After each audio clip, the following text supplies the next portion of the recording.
Magandang tanghali Pilipinas. Good news muna po tayo dahil Lunes, no? Binabati natin si Nesty Petacio ng Women's Featherweight Boxing at Yumer Marshall ng Men's Middleweight Boxing. Sigurado na po sila mag-uuwi ng silver medal para kay Nesty at bronze medal para kay Yumer. Meron pa po silang laban at pwede pang maging ginto itong dalawang boksingero natin.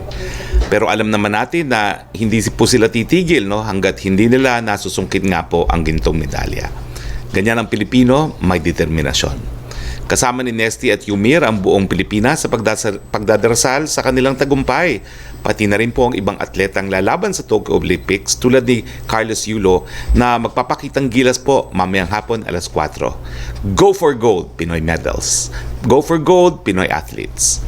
Mahigit 20 milyon or 20 milyon 863,544 na po ang total doses ng COVID-19 na na-administer natin. Ito po isang ayon po sa National COVID-19 Vaccination Dashboard. Samantala, mahigit 9 na milyon or 9,115,963 ang fully vaccinated na po, no? Mula kalahati lamang po, no? 4,104,000 noong buwan ng Marso o pagkaraan lamang ng 4 na buwan. Kaya magpapakunan po tayo, wala pong bayad ng first and second dose. Magpalista lamang po sa inyong LGU. At tuloy pa rin po ang pagbabakunahan kahit sa mga lugar na nasa ECQ at MECQ. Sigurado po yan dahil sasamantalahin natin ang ECQ para mas maparami pa ang mababakunahan. Pinayagan po ang ganitong klase ng pagtitipon o gathering dahil maituturing ito na essential activities. Serbisyong pangkalusugan po ito.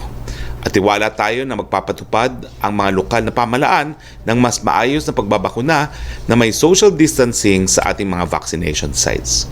Pagdating naman po sa supply ng bakuna, walang humpay po ang dating nito, no? Inaasahan ngayong araw, Agosto, darating ang 415,000 doses ng AstraZeneca na donasyon ng ng UK government.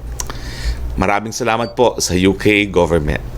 Bukas, August 3, inaasahan naman na darating ang 3,060,000 doses ng Moderna na donasyon naman po ng US government.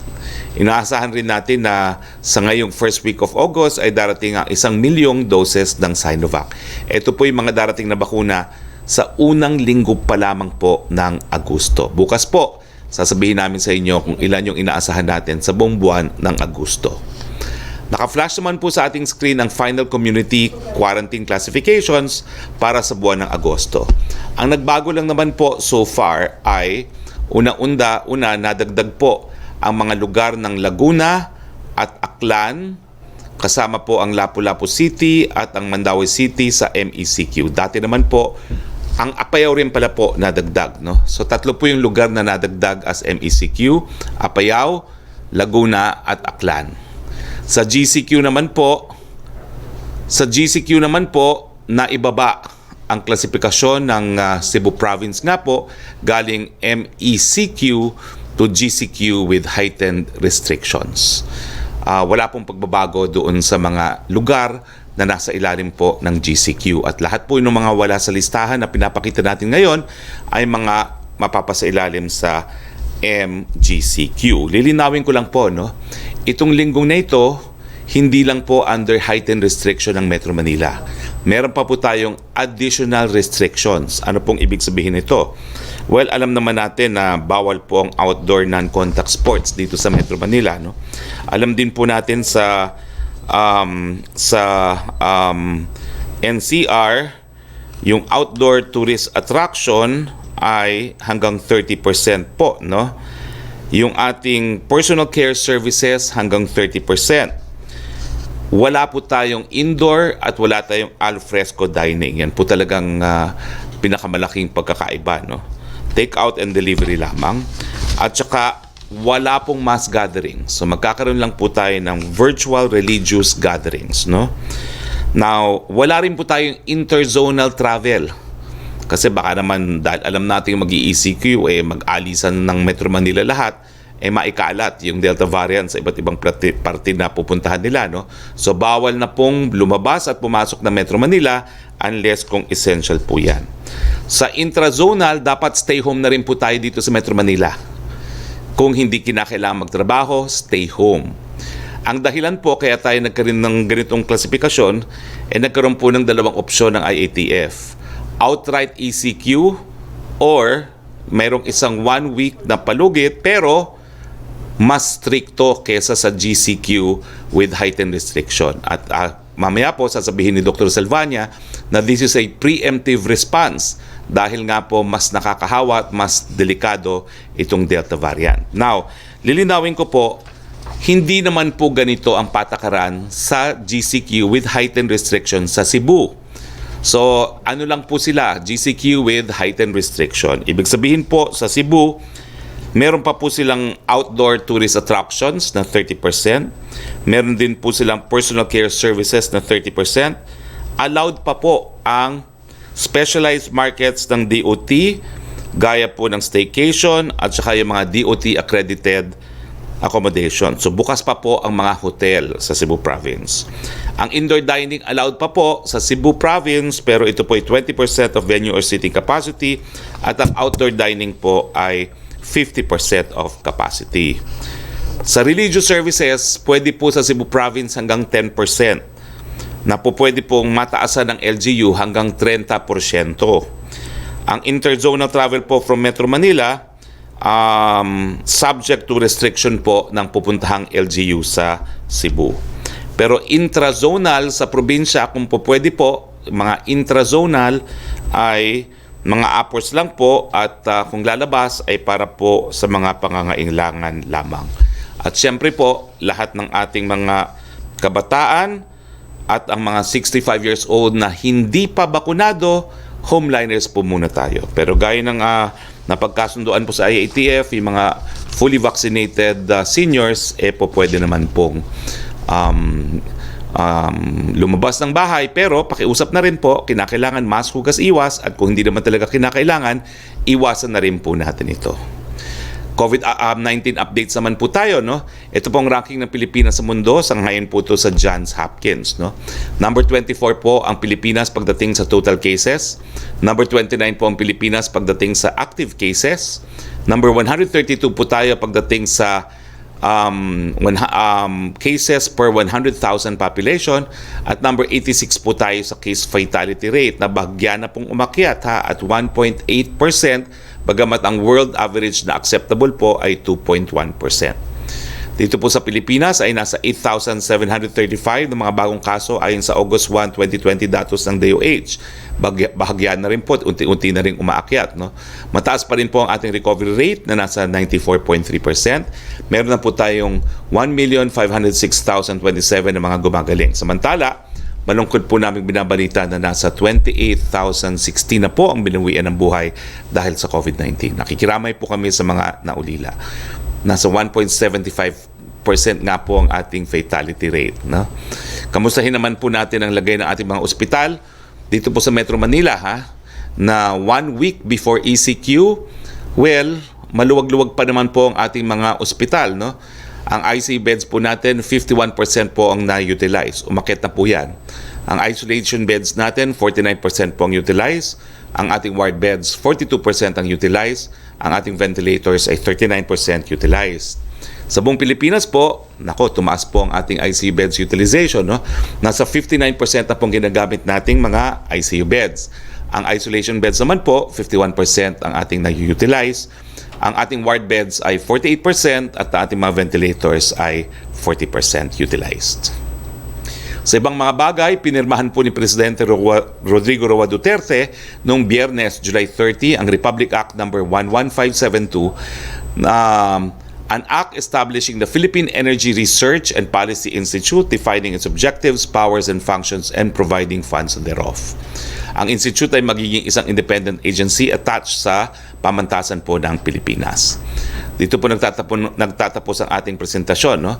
Makakasama po natin ngayon ang MMDA Chair Benher Abalos at Infectious and Disease Specialist Dr. Edsel Salvania. Unahin po muna natin si MMDA Chair Benher Abalos.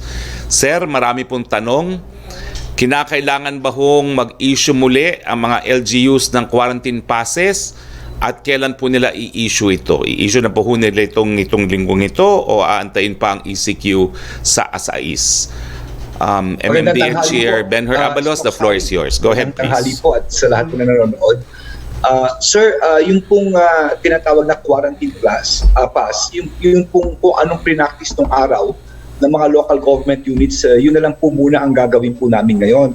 Because mabilisan po ito eh. We're just talking of about 5 more days from now para mag-imprenta kami, mag-collate na naman kami ng mga pangalan, masyadong mabigat po. No? So sa ngayon, each LGU, sa baba po ay babibigay po sila ng mga instructions kung anong prinactice ng araw as much as possible, effective naman, pababa ang kaso, yun na rin po ang gagawin pong practice, Spokesari. Okay. Maraming salamat po. At paano naman po yung ating mga border controls para hindi na po lumabas ng Metro Manila ang ating mga kababayan na posibleng maging dahilan para maikalit ang Delta variant, no? Meron na po tayong mga checkpoints. Ano po ang impormasyon natin galing din sa PNP? Well, inaayos po ngayon to ni Secretary Anyo, no? In fact, is going I think is now imposing certain controls outside of Metro. Pero pagdating po ng asais ng ECQ, ito pong border controls natin ay within NCR na po. Okay, maraming salamat Chairman Abalos. Puntahan naman natin si Dr. Edsel Salvania. Dr. Edsel Salvania, well, sasabihin ko na po in the interest of transparency, naging mainit po yung debate, no, nung IATF, no. Ako po yung nag-move na magkaroon muna tayo ng isang linggong palugit at ang rekomendasyon nga po ng ating mga mayors ay agaran, basta merong ayuda ay dapat mag-ECQ na. Ang una kong tanong po, mababa pa po ang mga kaso bagamat tumataas na. Ang tanong po, bakit kinailangang magdesisyon na mag-ECQ sa asais at bakit kinakailangan ng additional and heightened restrictions na GCQ dito sa Metro Manila? The floor is yours, Dr. Edsel Salvania. Yeah, thank you very much, Spokesperson. No? The way we look at yung mga models nga, kagaya ng sinabi niyo po, is meron tayong options, yung 4 weeks po na hard ECQ starting August 1, or yung meron pong 1 week na palugit na ano po, kung baga it tightens and tightens po ang nangyayari. So yung nakita naman po natin sa models, either of those options will actually result in a drastic decrease in the number of projected Delta cases. Bagamat mataas pa rin yung mangyayari.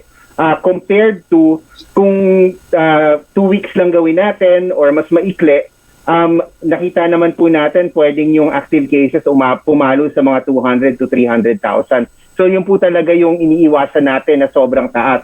Pero yung dalawang options po, katulad ng sinabi nyo na ibinigay, malapit lang naman po yung numbers. And of course, there is the consideration nga of being able to prepare. Ang nakita naman po natin, ang pinaka-important na action point dito sa ating ECQ is to vaccinate as many people as possible. And the reason for that is kung umabot nga tayo dun sa point na tataas na yung number of cases natin because of the Delta surge, kung karamihan sa ating mga kababayan ay nabakunahan na by that time, then 90% decrease ng mga kakailanganing i-hospital, 90% decrease in mamamatay. So ang makikita po natin is even if the number of cases goes up tenfold, the number of people who will have to be in the hospital goes down tenfold also. So kakayanin ng current capacity po natin. Okay, gusto kong pakita sana po yung faster projection. No? Ito po yung mga consultants na rinitain ng ating gobyerno para magkaroon ng mga mathematical models kung gaanong karami mga kaso, kung tayo po ay mananatiling GCQ, kung mag-i-enforce tayo ng 2 linggong MECQ or 2 linggong ECQ, no? Pero maya-maya po yan, ifa-flash po natin yan at i-explain ko, no? Habang hinahanap pa po natin dito yung ating mga datos, no? Pumunta muna po tayo sa ating open forum. Simulan na po natin ang open forum at kapag handa na po yung faster na graph, babalikan ko po yan para i-explain, no? Go ahead, Yusek Roque.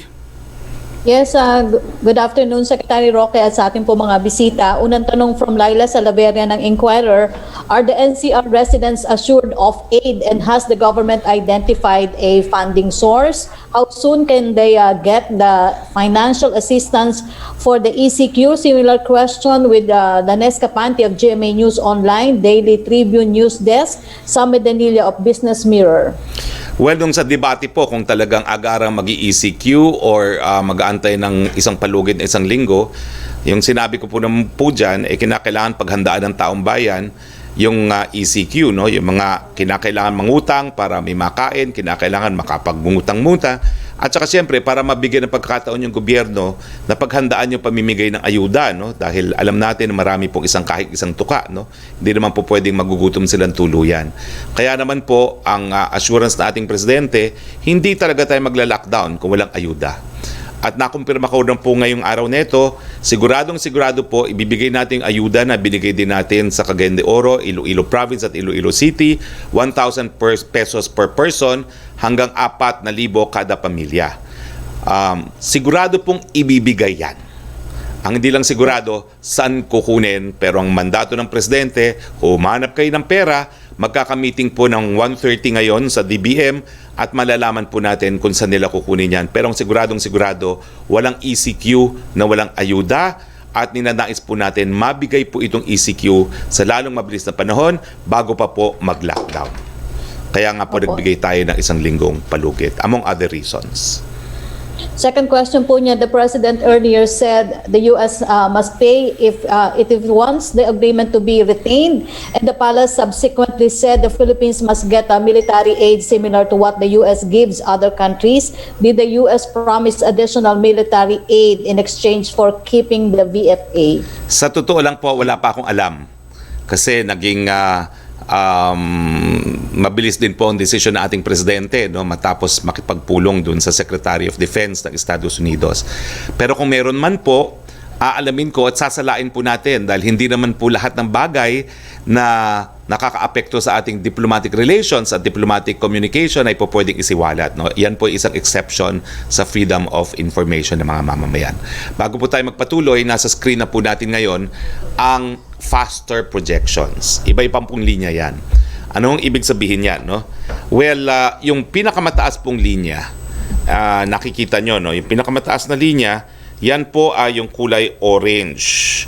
Yan po ay ang projection kung tayo po ay mananatili under GCQ. Makikita nyo na ang projection ay aabot hanggang, ilan ba ho itong kaso? Hanggang 525,000 cases on or before September 26. Kung mananatili po tayo sa GCQ ng 4 na linggo.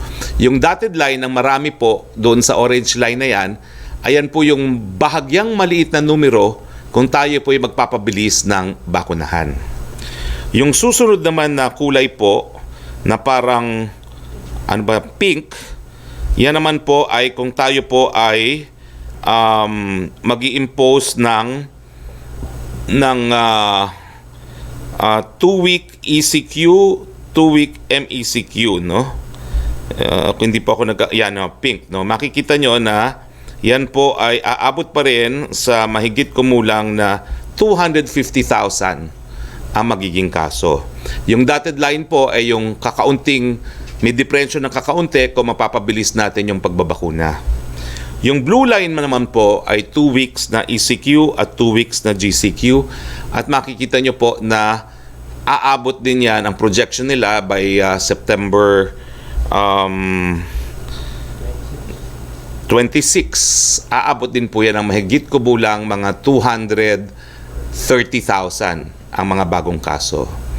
Yung susunod na kulay po na parang purple, ito naman po ay 2-week ECQ, 2-week MECQ, 2-week GCQ. So mapapababa po siya by end of September na mga 135,000 new cases. Now, yung parang red line po o parang purple, ayan po yung kapag 1 week GCQ and 3 weeks ECQ na walang pagbabago po sa bakuna. mapapababa po siya to siguro below 50,000 by the end po, no? Pero malaki naman, no? Siguro po aabot lang yan ng mga 25,000 ang mga kaso. Pero ang pinili po natin talaga, dalawa po yan, no? Yung isang parang maroon, yan po ang pinili natin. Actually, yan po ang projection kapag 1-week GCQ and 3-week ECQ. Ito pong dahilan kung bakit naggawa tayo ng additional and heightened restrictions. Kasama po dyan yung wala ng indoor dining, wala ng alfresco dining, wala ng interzonal, at kung hindi naman po magtatrabaho, hindi essential, stay at home na tayong lahat. Inaasahan po natin sa pamamagitan ng 1 week additional and heightened restrictions and 2 weeks ECQ, mapapababa natin ang mga kaso by end of September na mga mahigit kumulang 25,000 po siguro, no, or even less. Yung green line naman po ay kapag tayo po ay talagang nanatili sa 4-week ECQ. Pero makikita nyo naman po, kung 4-week ECQ, bahagya lang ang diferensya doon sa opsyon na pinili natin. So lahat naman po na ating desisyon nakasiyensya. Now, ang tanong, bakit hindi pa natin kinuha pa ng isang linggo yung additional and heightened restrictions? Mukhang sisipa naman ang kaso on or before August 15, no? Bakit kinailangan paagahin natin ng isang linggo? Well, kasi nga po, ang projection is para makamit natin yung purple, yung maroon line, kinakailangan ng 3 weeks ECQ. So, inaasahan natin na itong heightened and additional restriction, sana maging katumbas na ng isang linggo na rin ng ECQ. O nga pala po, ang mga korte nagsabi na from 2 to 20, ay skeletal force po ang mga hukuman. At naniniwala po ako na ibang mga branches of government will follow suit, no? Dahil ang habol nga po natin, makamit natin yung purple line na yan, na hindi sana umabot ng 25,000 ang kaso natin pagdating po ng katapusan ng Setyembre. Okay? So, tuloy na po tayo sa ating mga tanong. Secretary, meron lang last question si Laila Salaveria. Huling tanong lang po ni Laila Salaveria. Go ahead. What if any are the changes made to the VFA? Wala pa po akong impormasyon. Si Secretary Del Lorenzana mentioned that there is an addendum of sorts, pero ang alam ko naman po, nagkaroon ng decision without any signing of any addendum. Thank you, Secretary. Mela Lesmores, please. Hi, good afternoon, Secretary Roque, at sa ating mga guests, si Chairman Abalos at si Dr. Salvana. Secretary Roque, unahin ko lang po itanong sa ECQ aid for you, Secretary Roque, and for Chairman Abalos. Secretary Roque, itatanong ko lang po kung kailan kaya yung target start ng actual distribution ng aid, hindi lamang sa NCR, kundi dun sa mga naunang ECQ area sa Ginoo City, CDO, at Iloilo, at dito syempre sa NCR. And kay Chairman Abalos, paano po yung nakikita nating sistema ng safe and effective distribution ng aid po sa ating mga kababayan kapag ECQ na dito sa Metro Manila? Sa una mong tanong, Mela, I think I mentioned in my Tuesday or Thursday briefing na na-download na sa local government yung pondo para sa Cagayan de Oro, Iloilo Province, Iloilo City at Hinongog, no? Now, ngayon, ang last information ko is at 1:30 we will find out kung saan kukunin, and they are able to transfer it to the LGUs within the week. The earlier the better, para masimulan na kagad ang distribution. Siguro si Chairperson Abalos naman po can discuss how fast they can give it out kung ma-transfer sa mga LGUs. Well, salamat po as Spokesperson, no? Unang-una, hindi talaga namin alam, mabuti at na-clarify ni Spokesperson ngayon kung magkano ibibigay per family. Sa totoo lang, mahirap gumalaw na hindi namin alam na ibibigay sa aming pera kung magkano. So we were just assuming kung magkano binigay nung araw, ganun din. So that we could definitely make the final list here. No? Kasi there are questions about the list before, medyo talagang kinulang kami ron. But on the ground, we will have to discuss this with Sec Anyo para ma-finalize namin ang listahan. With reference dito sa procedure, well, siguro kung ano talaga yung procedure namin nung araw, except that siguro ipa-fine-tune na lang namin para wag na lang pong magkaroon ng super spreader event. Dahil napakahirap ibahay-bahay po nito. Sana maunawaan ng mga nanonood ngayon. Remember that 2 weeks, magbabakuna kami. No? At habang nagbabakuna ka, meron ka pang you take care of those who are sick. Ang isa pang problema namin dito, syempre kung medyo mag-surge, yung mga nagbabakuna mo, uunahin nila yung sa ospital. No? So mawawala ka ngayon ng magbabakuna. So we also have to make a pool of doctors, reservists, reserve here. So medyo thin line talaga ngayon for the next 2 weeks. Yun ang pinag-aabalaan namin mga mayors. So in short, ang ginagawa namin ngayon, nag-usap kami about procedures, what we have implemented before during the last ECQ, try to refine it, no, i-improve namin po ito, no, so far. At salamat Sec Harry for clarifying kung magkano ibibigay. Thank you po.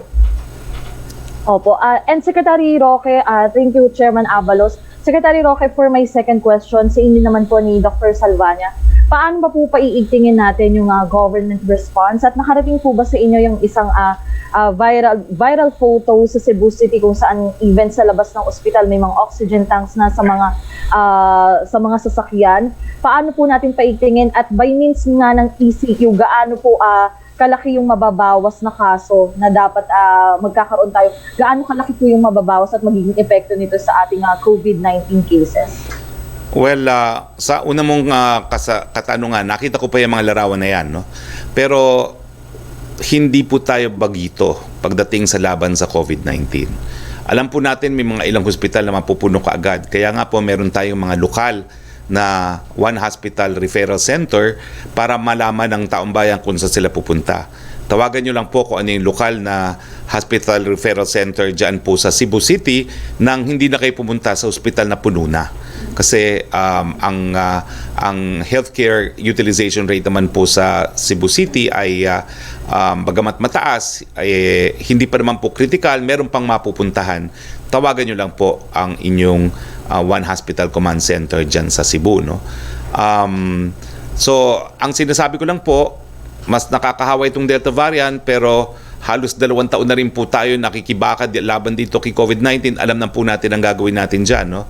Mask, hugas, iwas, prevention, detection, isolation, and treatment. No? At syempre, yung response ng ating DOH na One Hospital Command Center, wag na po tayo magpilitan pumunta doon sa ospital na gusto natin kung puno na. Pumunta po tayo doon sa mga ospital na po pwede pang mag-accept. Dr. Salvania, would you like to add?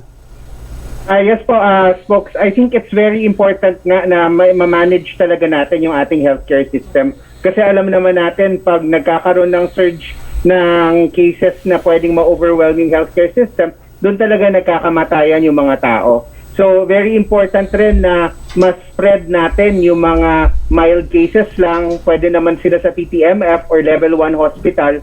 I-reserve talaga natin yung mga high-level care, yung mga severe, yung mga critical na kailangan talagang yung hospitalized. So, as has been mentioned, I think we really need to work together para at least ma-maximize natin yung healthcare system natin and at the same time continue to prevent new infections po. Siguro dadagdag ko lang, as far as Cebu City is concerned, no, hindi po kasi umabot doon sa meeting ng IATF yung kanilang apela, kaya hindi pa nakukonsidera. Pero ang isa pong napansin natin sa Cebu City, nabawasan po yung kanilang temporary treatment and TTMF facilities and monitoring facilities, yung mga isolation centers. Kasi yung dalawang pinakamalaki po, yung NOAA isolation, na isa po ako kasama dun sa nag-inaugurate naging vaccination center na po, at yung isang facility na suportado ng Simbahang Katolika ay tinigil na rin po ang paggamit. So, malaki po yung binaba ng TTMFs. Ang importante po ng TTMFs, guys, sinabi ni Dr. Silvania, kung maraming TTMFs, doon po natin pupuntahin yung mga positibo na hindi naman po kinakailangan ma-ospital. At marireserba natin yung ating mga ospital para sa mga seryosong kaso at mga critical. Nandyan din po yung tinatawag nating accordion approach, no? Na alam natin kulang ang ICU beds, pero kung kinakailangan, i-convert natin ang mga regular beds into ICU beds. Next question, please. Opo. And panghuling tanong na lamang, Secretary Roque, may talk to the people po ba si Pangulong Duterte mamaya at meron po ba siyang inaasang mga announcement? Ano po kaya yung mga topics? Meron po, mamaya po. Talk to the people. Thank you very much, Mela. Balik tayo kay Yusek Roque, please. Yes, thank you Secretary Roque. Mula kay Chris Jose ng Remate Online for Chairman Abalos. Ano daw po ang magiging curfew hours sa 2 linggong ECQ? Well, nag-usap-usap na po ang mga alkalde, no? Napagbotohan po ito at unanimous po sila. Starting August 6, magiging 8 o'clock p.m. up to 4 a.m. po ang curfew. At pagdating naman sa liquor ban, no? Ito'y kaakibat ng liquor ban Ito'y pinapaubaya na rin sa kanya-kanyang LGUs. So far, may mga LGUs kasi na nagsasabi na wala silang liquor ban, kamukha ng Makati, ng Taguig, Pasig at Las Piñas. At sa nakikita namin ang Valenzuela, ang Mandaluyong, Parañaque, Pasay, Navotas, Pateros, Quezon City at San Juan, may mga liquor ban. No? So pagdating sa liquor ban, kanya-kanya po. Yung iba ay kinokulate pa lang po namin sa ngayon. Apo. Thank you, Chairman Abalos. Yung second and third question po niya ay nasagot niyo na. Secretary Roque? Punta naman tayo kay Pierre Nada, Frappler, please. Hello, Sec, can you hear me? Yes, I can. Hello? Yes, go ahead, please. Just to clarify, kasi dun sa IATF resolution, it mentioned that 4 million doses will be secured for Metro Manila during the ECQ period. Can I just know if this is assured already? Kasi may addendum dun na it says subject to supply. So can we already say that we will be giving 4 million to Metro Manila? And I guess for MMDA Chief Abalos, sir, paano kaya mapapabilis yung vaccinations during ECQ? Well, gaya po ng sinabi ng resolution, kung subject to supply po, pagbibigyan naman po niyan.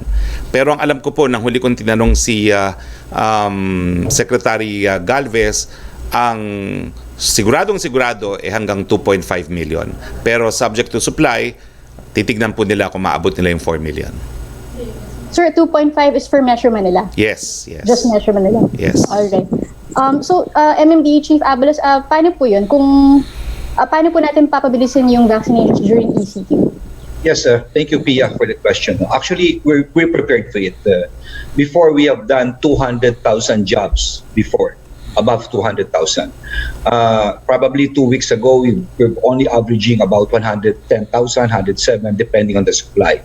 Since our target is about 250,000 jobs. It's quite a tall order right now.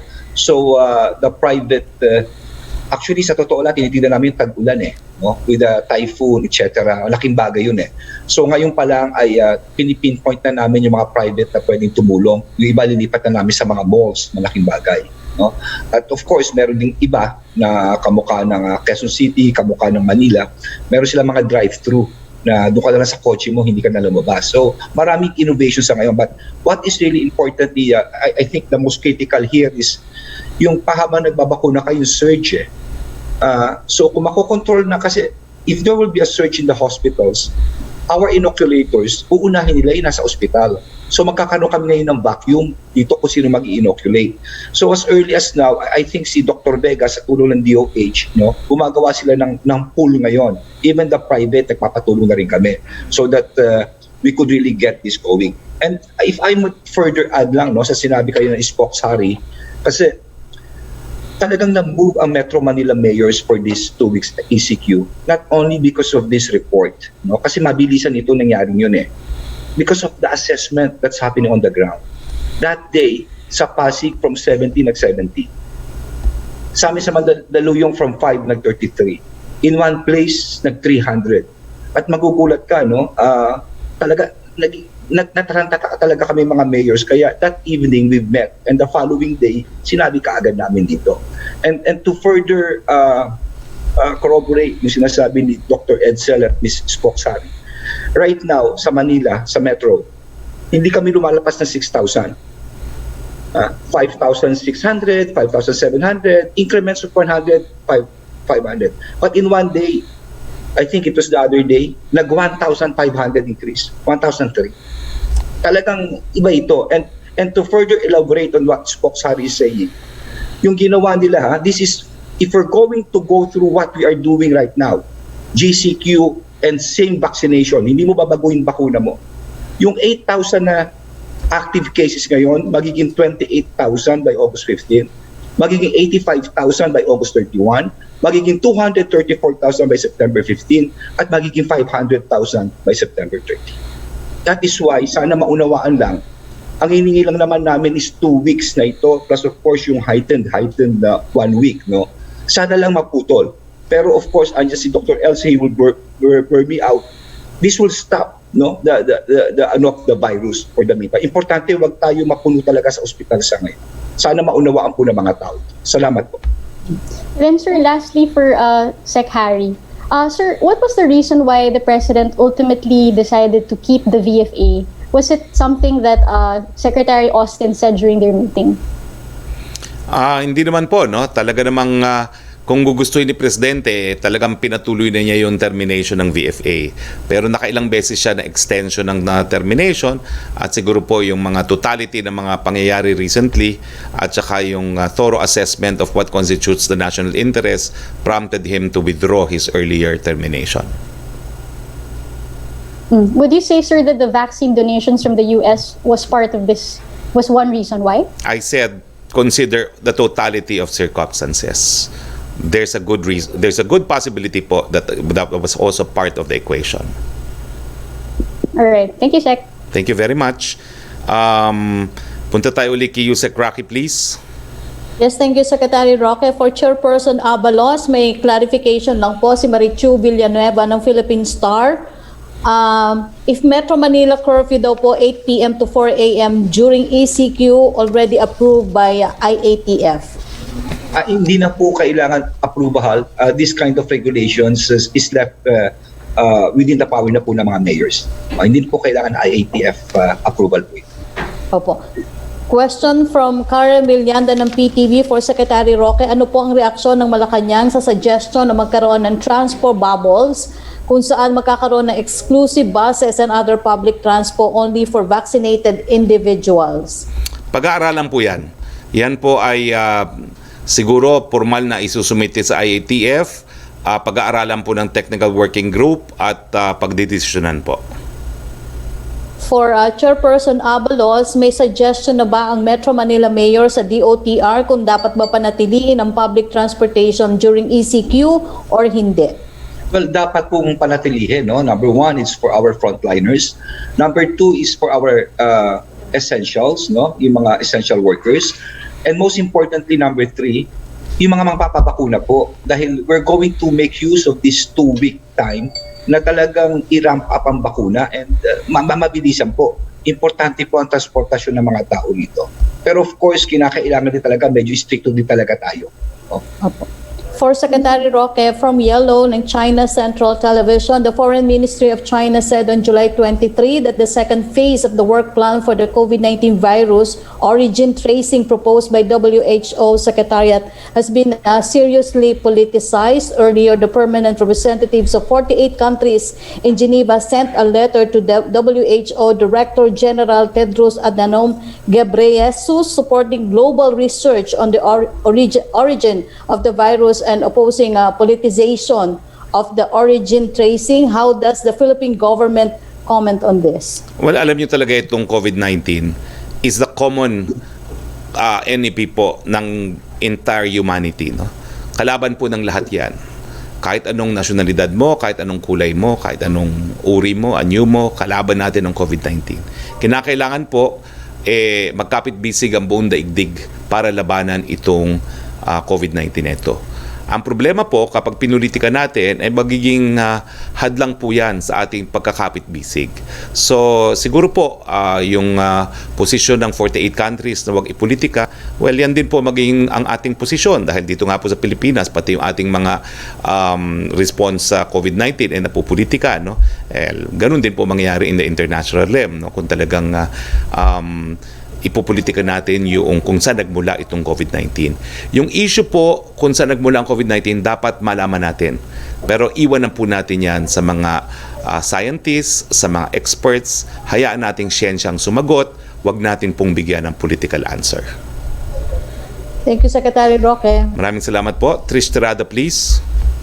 Hi, good afternoon, Spokes. Spokes, question lang po with our new restrictions. Bakit po NCR lang yung sinama dun sa, for example, 1 week of GCQ with heightened and additional restrictions at 2 weeks ECQ? Bakit hindi po this time NCR plus? Because we're data-driven po. Alam nyo naman po yung formula natin, no?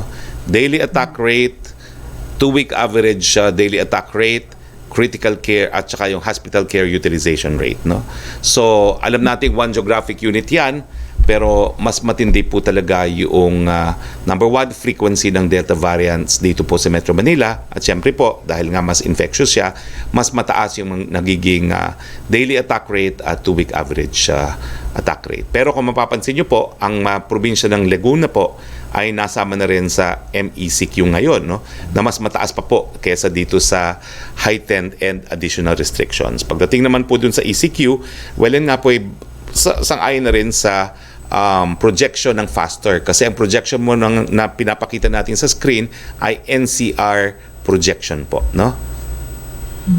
Pero ano po yung chances that we now have more Delta variant carriers but remains undetected due to the limited capacity of the Philippine Genome Center? And sabay ko na rin, sir, speaking about foresight, I know I asked this long time ago, pero sir, lumalabas na naman siya that there could be a lack of foresight in terms of, helping the Philippine Genome Center in terms of their capacity na makapag-test po sila ng mas maraming samples.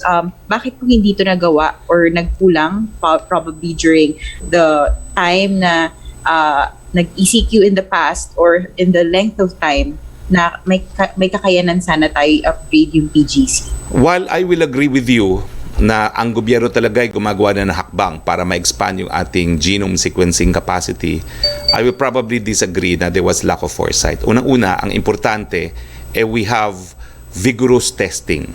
Kahit ano pang variant yan, dapat alam natin kung sinong dapat i-isolate. And that is something that we have been pursuing. We are, in fact, the third highest as far as testing rates are concerned, no, in our area of the world. No? So I don't think there's a lack of foresight because even if we don't know the specific type of COVID-19 that is infecting our people, alam natin na who is at least infected. At alam mo, kahit ano pang variant yan, pareho naman ang protocol. Isolation, contact tracing, and treatment. No? But having said that, as I said, I concede, talagang papalakasin pa natin ang ating kakayahan nang malaman natin kung anong variant yan. No? Pero, hindi naman ibig sabihin na dapat 100% dapat tinetest ang malaman natin kung anong variant. Meron din naman talagang statistics na tinatawag. Kung mga voters preference nga, which is similar to the statistical approach na ginagamit natin, no? Napakaliit ang sample, no? Hindi naman po balakin talaga malaki yun na maliit ang sample na natetest, basta random po siya.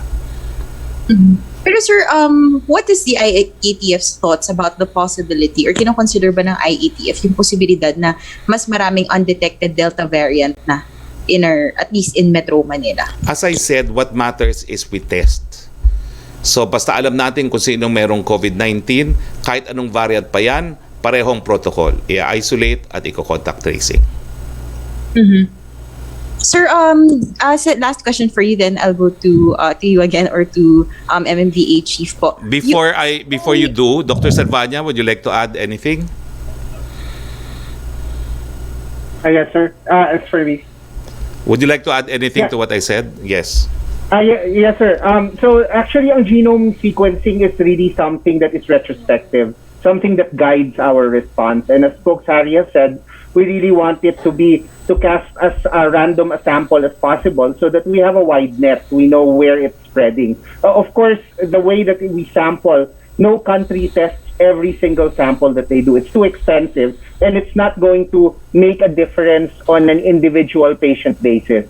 So, of course, there are more there if you think about the fact that it's sampling, but we get trends and we understand that while some countries pagpasok ng Delta, tuloy-tuloy na agad, in the Philippines, with our enhanced border controls, we saw naman na it took a while before finally nakapasok sa community. And the increase of Delta is actually linear. It's not exponential, which means that what we're doing is slowing it down. We want to continue doing that. But ultimately, what will make a big difference talaga is if we can vaccinate as many people as possible. Thank you, Doc. Spokes, there are talks or at least rumors circulating that Secretary Avisado has resigned from his post. Is this true, or the palace has the palace accepted Secretary Avisado's resignation? As of now, those are rumors because I received a copy of the press release of the DBM and I have no basis to question the accuracy of that press release. He's on medical leave. All right, Spokes. Spokes, can I just please go to MMDA Chief Abalos? Go ahead, please. Go ahead. Hi, good afternoon, Good Chief. afternoon, Tricia. Yes. Sir, a clarification lang po dun sa quarantine pass because you said earlier kung ano na yung pinractice nung araw ng local government units, gano'n na lang po muna. Ibig sabihin po ba, sir, yung quarantine pass na ginamit noon, pwedeng gamitin ngayon, pero ultimately, meron pa rin quarantine pass. Tama po ba? Yes, Tricia, no? Siguro ang gagawin ng each LGUs, it will really depend if they will use the old ones or issue new ones, no? Through their barangay captains. They've got their own procedures here. Kasi if you're going to have one for the whole of Metro, it might be too late. You only have 5 days to go before ECQ. All right, thank you, sir. Maybe final question for Spokes or to you, sir. Patanong lang po ng kasamahan natin na si Lenesca Panti. Meron po kasing report na nilagay na sa Section 4, presentation of vaccination cards in public and private supermarkets, convenience stores, and department stores are required. Effective August 25, 2021. Yung mga vaccinated persons lang daw po shall be allowed to these establishments. Totoo po ba ito? Sir, ma'am, totoo po yan pero in-issue po yan sa Lapu-Lapu City. Now, hindi pa po natin sigurado kung mapapatupad ng Lapu-Lapu City yan kasi nag-issue po ng rule ang IATF na kapag kayo magpapatupad ng mas striktong mga restrictions, sasagutin nyo po ang consequence niyan, no? Among others, kapag kayo nag-impose na mas strict na restriction, baka hindi kayo makakatanggap ng ayuda dahil kayo nag-impose ng stricter restrictions. Siguro po yung LGUs ang dapat magbigay ng ayuda, no? Yung LGUs ang dapat maghatid ng mga groceries dahil hindi naman po pwede na hindi sila makapamili ng kanilang mga pang-araw-araw na pangangailangan. Now, let me be very, very clear. I commend Mayor Ahong of Lapu-Lapu for this innovation, no? Pero siguro po hindi pa napapanahon kasi yung ganyang mga restrictions po ay pinapatupad ng mga bansang France at ilang parte ng Estados Unidos kasi nakabakuna na sila ng more than 50% of their population. At kumbaga walang dahilan para hindi magpabakuna yung mga hindi bakunado at karamihan bakunado na at makakapamili na dahil meron silang bakuna. So I commend that, pero Mayor Ayong, while we commend that move and while we actually recognize your innovation, siguro po antayin muna natin na at least 50% ng ating population ay mabakunahan. I hope you understand po kasi kung karamihan naman ay hindi bakunado, hindi makapunta ng mga pamilihan, paano sila kukuha ng kanilang kakainin? So, but of course, we respect and we commend Mayor Ahong nonetheless. All right, thank you very much, folks, Chairman and Doc. Salamat po. Thank you. Thank you. Yusek Roque again, please. Yes, Secretary Roque, may pahabol lang po si Pia Rañada ng Rappler. So is public transportation allowed during ECQ given what MMDA Chief Abalos said? Yes. Well, yeah. Ang alam ko po, ang deklarasyon ng ating DOTR, it will remain in the current level, which is 50%. Opo. From Sweden, Velado ng PTV for Chairperson Abalos, last year when we had our ECQ lockdown, we didn't have the vaccines available yet. Ngayon po may mga bakuna na, ano po ang inaasahan ninyong epekto nito sa resulta ng COVID-19 cases sa susunod na 2 linggo na naka-ECQ ang NCR? Ilang % ba ang ibinababa ng mga kaso sa isang lugar kapag naka-lockdown? Well, actually, wala pa kaming data tungkol sa mga nabakunahan. But what I could share you right now sa Mandaluyong, we've had 33 cases one time. Pina-check namin ilan yung vaccinated and unvaccinated. Of the 33, yung 2 doon, 2 dose. Yung isa, 1 dose, and the rest are unvaccinated. Sa 2 dose na nagkaroon, asymptomatic. No? So parang baliwala. So ganun ka-importansya talaga ang bakuna, no? Kaya nga itong gagawin natin habang nag-ECQ, habang nililimit na natin ang pag-ikot ng Delta variant, talagang we will be ramping up on the vaccines, kamukha na sinasabi ni Spokesperson yung sa Lapu-Lapu. If we have achieved that level, pwede ka na maging flexible, malalaro mo na yung rules and regulations mo about mobility rito. Diba? Kasi marami nang nabakunahan eh. We could further discuss this thing. So, yun po talaga ang strategy ngayon. No? ECQ, stay at home muna tayo, bakuna tayo, tapos sa ospital, nililibit natin ang paghahawa. Hopefully in 2 weeks, sana po mapababa po natin at magawa po natin ang gusto ko. Siguro si Dr. Salvania can also answer that question. Doc, I know for a fact that we have vaccinated 30% of Metro Manila's population. So itong projection po ng FASTER already assumes 30% vaccination. Ano po kaya ang naging senaryo kung wala tayo sa 30% vaccination level? Doc Salvania? Yes, Spokes. Actually, sa ngayon, yung 30% kasi, we're already seeing decreased severity of infections in those people are infected. If you look at the PGH experience, ever since we had everybody there, at least more than 90% of our healthcare workers in PGH already vaccinated, walang namatay, walang severe cases among our healthcare workers in PGH. Yung unang batch na binigyan ng Sinovac na 1.6 million healthcare workers, according to FDA, only 33 people got COVID and all of them mild and not a single person died. So we know that the vaccines are already starting to protect us. And alam nga natin kahit dumami pa yung cases na yan, kung karamihan ay bakunado, mababa talaga yung kakailanganin na pumasok sa ospital. So we really have to keep vaccinating po. If I might add lang po, Spokes, no? Dagdag ko lang, no? Sa ngayon po, nakaka 8.2 million na bakuna na po sa Metro Manila, no? The doses given as of August 1. I'm making some projections. We're doing around 107,000. I-times more 4 mo po ito before August 6. That's about 428,000. So i-add po natin dito yung 4 million. Kung makukuha namin yung 4 million, that's about 4.4. Tapos i-add natin tong 8.2 sa ngayon. That's about 12.6, no? Siguro that's about 45% more or less of people having 2 doses in Metro Manila. So malapit-lapit na po rin sa 50%. Audio po, Yusek Roque, wala kang audio. Apo. Second question niya sa inyo, Chairperson Abalos, ano daw po ang game plan for vaccination in Metro Manila while it's in ECQ? Do we have enough manpower and health workers to do house-to-house vaccination? Well, sa ngayon po talaga hindi ho kaya ng house-to-house, no? Pasensya na po dahil talaga sa pagbabakuna po namin na mas nasa vaccine center ka, mas marami kang masaservisyan, dire-diretso po ang proseso eh. Sana maunawaan nyo. Pero ang ginagawa po namin ngayon, talagang tinitingnan namin yung weather forecast for the next 2 weeks or 3 weeks, yung mga bagyo-bagyo. Napaka-importante. And right now, we are soliciting the help of the private, lalo na yung mga malls, no? Pero pinaka-importante, yung pool of vaccinators, yung po ang ina-arrange po namin. Thank you po. For Dr. Edsel, tanong pa rin po ni Sweden Velado ng PTV, lockdown pa rin po ba ang mainam na solusyon para mapigilan ang pagkalat ng COVID-19 Delta variant gayong tuloy-tuloy naman po ang vaccine rollout?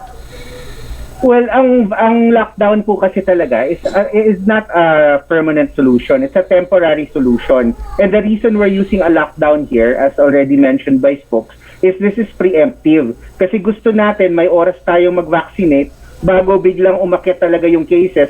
Katulad rin ng sabi ni Chairman Abalos, syempre madidistract yung ating healthcare workers na nagbabakuna, kailangan nilang mag-alaga ng sa ospital. So what we're trying to do is maximize our resources para mas mabilis na mabakunahan lahat. Hopefully, if we play our cards right, this will be the last lockdown. So I'm keeping my fingers crossed and I think everybody is praying for that po. Thank you, Dr. Edsel. From Chris Jose ng Remate, for Chairman Abalos, nasagot niyo na po yung tanong niya sana doon sa pinatutupad sa Lapu-Lapu City. Ang tanong naman po ni Lanes Capanti of GMA News Online for Secretary Roque, 10 U.S. senators are asking U.S. President Joe Biden to condemn President Duterte over multi-year extrajudicial, violent, and humane war on drugs that has allegedly devastated communities and has been used as justification to target the independent press, political opponents, human rights advocates, and compromise judicial due process. Is the call justified? We leave that decision to President Joe Biden. Amerikano po yan. In that same way na ayaw nating merong maghihimasok sa gawain ng Kongreso ng Pilipinas, hindi po natin sila paghihimasukan. Yan naman po ay personal na mga pananaw ng 10 senador na Amerikano. Bahala na po sila kung anong gagawin nila. Second question po niya, when are we going to release the 100 million budget for the satellite offices of Philippine Genome Center in Visayas and Mindanao so they can conduct genome sequencing? Do we have fund for this in the first place? Well, if I am not mistaken po, no, that should be in the 2022 national budget. But if it is not, gagawin po natin ng paraan na mapasama yan. No? Dahil sisimulan pa naman po ng talakayan ng parehong kapulungan ng Kongreso ang ating pangtaunang budget for 2022. Pero dadagdag ko na rin po, no? Bagamat Secretary Avisado is on sick leave, nasumiti po niya ang pinal na proposed budget natin at piniprint na po yung ating National Expenditure Plan for submission to Congress. So natapos po yun. Mula po sa Daily Tribune News Desk, the IATF recently approved the shortening of detection to isolation of cases to less than 5 days. Ano po ang inaasahan nating impact nito? Is this realistic given the limited capability of our LGUs? Realistic naman po yan kasi ang testing natin napakalakas. So as soon as lumabas ang results, dapat within 5 days mailipat po natin yan sa isang TTMF, no, kung ang pasyente naman po ay mild or asymptomatic. So, yan po ay dapat makamit kung talagang nais nating bumaba ang numero ng COVID-19 kahit anong variant pa yan. Opo. From Sam Danilla ng Business Mirror for Secretary Roque. Secretary Roque, hindi ko lang po alam kung ito ay may nabanggit na kayo nito dahil humabol lang po ako sa briefing. Ang tanong po niya, may special rules ba na ilalabas ang IATF for the implementation of the ECQ and NCR on August 6 or will be it by the existing rules stipulated in the Omnibus IATF guidelines? If merong special rules, ano po kaya ang mga ito? Wala pong special rules. Yung Omnibus guidelines po will prevail, pero abangan po natin kung anong final decision po ng DOTR about trans po. Kasi dyan po nagkaiba yung unang ECQ natin at yung pangalawang ECQ. Yung unang ECQ talagang wala. Yung pangalawang ECQ, 50%. No? So tignan po natin kung ano maging final na decision. Opo. Second question po niya, may naging action na po ba kaya si President Duterte sa proposed amendments sa BFA na sinagmit ng DFA as previously mentioned by Philippine Ambassador to the U.S. Jose Romualdez? Binawi yung pag-terminate po ng VFA without these additional requirements. So sa pagkakaalam ko po, and I could be wrong but I will have to verify, wala po. Walang naging amendments. From Sana Sancho ng SMNI for Dr. Edsel, is herd immunity achievable now that the Delta variant is in the country? Yeah, yung herd immunity naman talaga actually, malabo talaga yan at the start because we weren't sure how well our vaccines prevented transmission. Nakita natin later on na mukhang nakaka-prevent siya ng transmission with the old variant, but with Delta, dahil bumababa yung neutralizing antibody efficacy, baka mahirapan talaga. But hindi naman lang herd immunity ang target eh. Ang target mo talaga dyan is hindi na mamatay ang mga tao from COVID dahil it prevents severe infection. Parang flu, hindi pa naman natin na-eliminate ang flu pero may bakuna tayo dyan. So, the important thing is, kung magkaroon tayo ng vaccines na nakaka-transmission blocking, then we can certainly go for herd immunity. Pero hindi lang naman herd immunity yung target natin. Ang makakabalik talaga sa ating economy and makaka-open up po tayo and we have a good Christmas is if everybody is protected against severe disease, edi itong COVID na to, magmimistulang sipon lang to. So hindi natin siya masyadong poproblemahin. So herd immunity is aspirational. but it is not necessary for us to have a good Christmas po. Opo. From Kylie Atienza ng Business World, with the expected imposition of more lockdown measures to prevent the spread of the Delta variant, posible ba for the admin to reconsider its stand on proposal calling for more relief measures or a bigger stimulus law? Will the Build program receive the highest allocation under the 2022 budget? Kylie, let me explain that the national budget is the stimulus package. Now, hindi pa natin alam kung anong nakasaad dun sa proposed 2022 budget kasi hindi pa nasusumite sa Kongreso. It's only being printed as we speak. Pero, siyempre, kung siya ay included na dito sa national budget for 2022, hindi na kinakailangan ng supplemental budget. So, tignan muna natin po kung anong nilalaman ng 2022 budget. Opo. Tanong naman mula kay Vivian Gulia ng ABS-CBN for Chairperson Abalos, ano daw po ang plano ng Metro Manila to ramp up COVID vaccination during 2-week ECQ? Dapat bang ibukas na ang pagbabakuna sa lahat at hindi lang sa priority sector? Ano ang guidelines para sa COVID vaccination? Well, unang-una po, no, yun po ang hiningi po namin sa IATF na hindi lamang bigyan ng allocation ng at least 4 million ang Metro Manila. Ang hiningi ng mga mayors ay baka pwedeng i-open na ang pagbabakuna sa lahat. Pero po of course yung edad 17 below, no? 17 below. Pero yung sa lahat tao para mas mabilis po namin mababakunahan. Pangalawa, ano po yung ginagawa po rito? Of course, kamukha po ng sinabi ko kanina, ay nagawa na po namin yung 200,000 plus dati.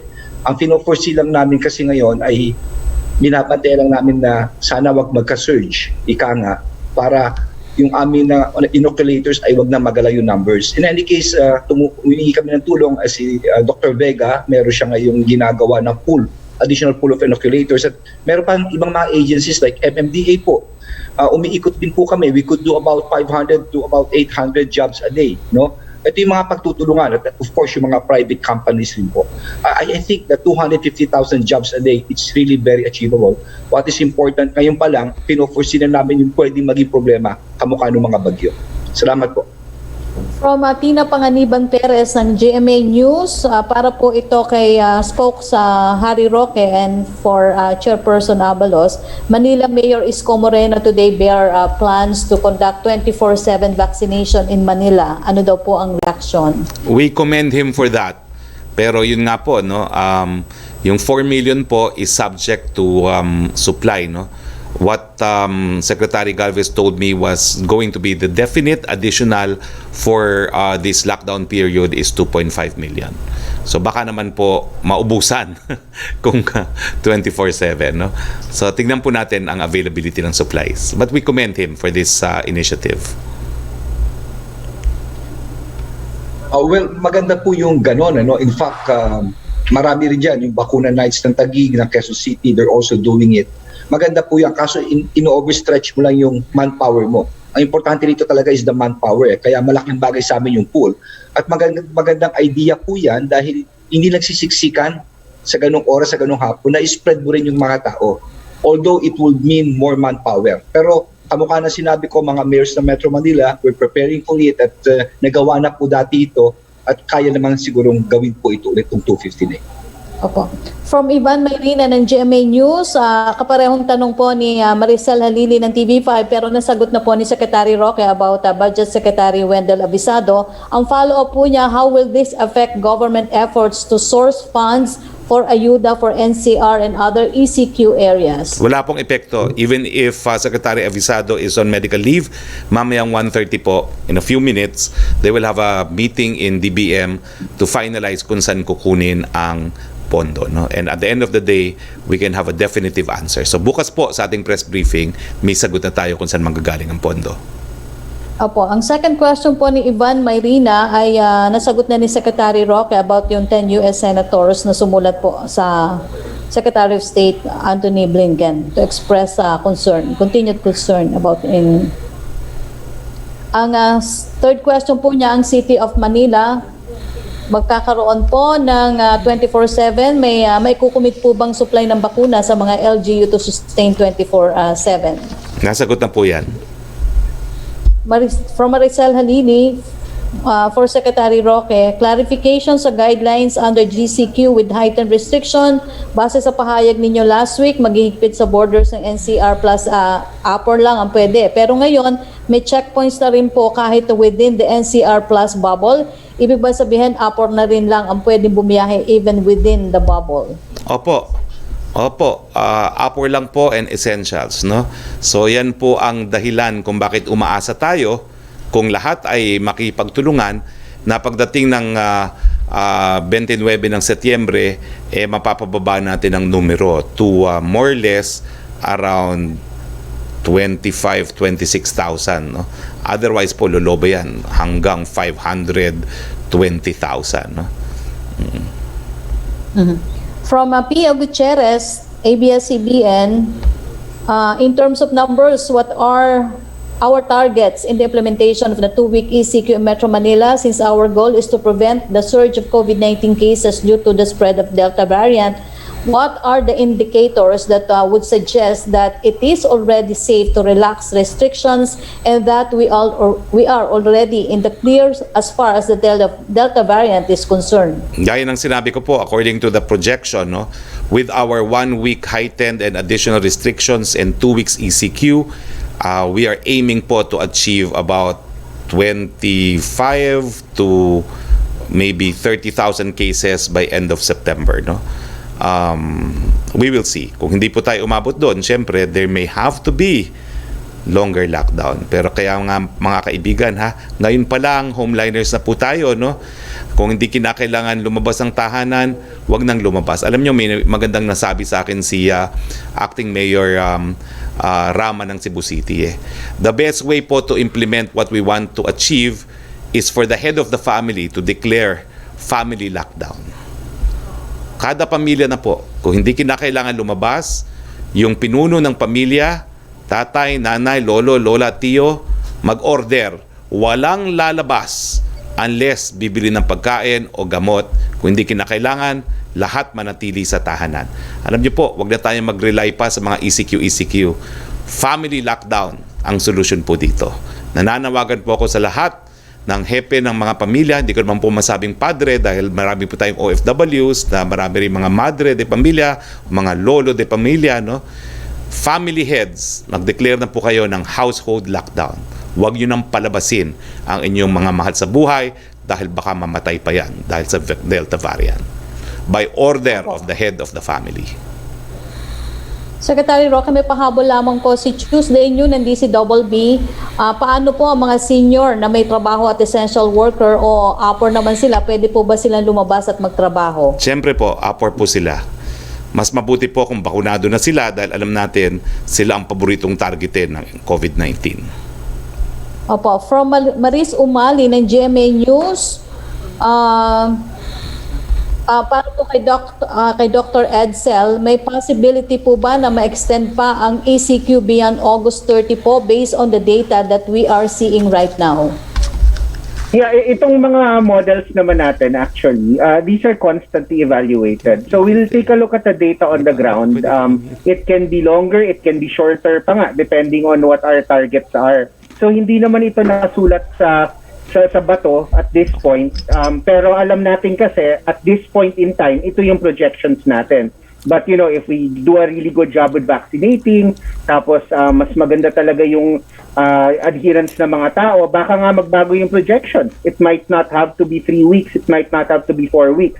Pero ang alam kasi talaga natin, kung wala tayong gawin ngayon, ma-overwhelm talaga tayo. So it's more important na we're constantly recalibrating, but at the same time, we already prepare for the worst para hindi po mangyari yun.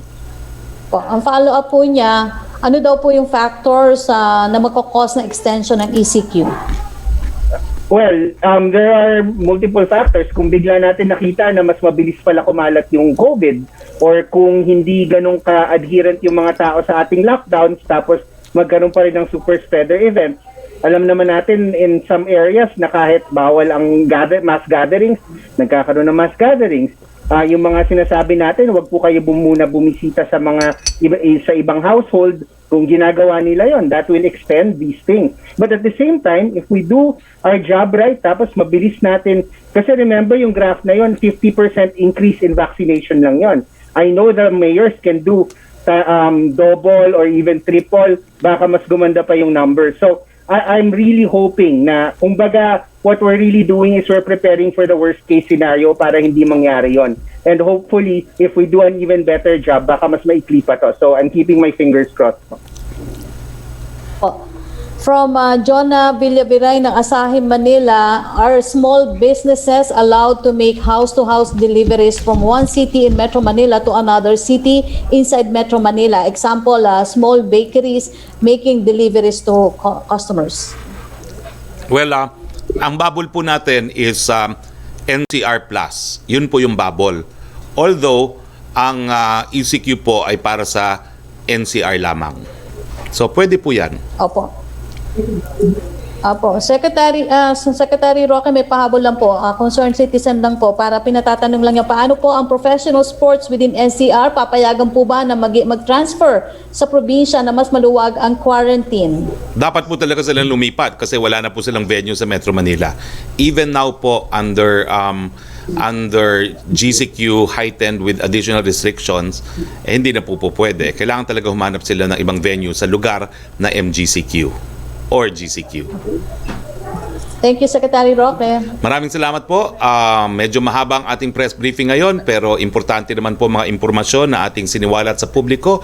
Maraming salamat po sa ating mga naging panauhin, Chairman ng MMDA, Benher Abalos. Maraming salamat kay Dr. Edsel Silvania. Maraming salamat sa iyo, Yusek Roque. Maraming salamat sa ating mga kasama sa Malacañang Press Corps. Sa ngalan po ng inyong Presidente, Rodrigo Roa Duterte, ito po ang inyong spokesharing nagsasabi, wag na po nating isiping ECQ mangyayari. Ang ECQ, para makaroon kayo ng konting financial assistance. Mga hepe ng pamilya, magdeklara na po tayo ng family household lockdown. Nang sa ganun, masalba po natin ang ating mga mahal sa buhay sa matinding pagkakasakit o sa kamatayan. At syempre, kung po pwede na po, pabakuna na po tayo. Magandang hapon po sa inyong lahat.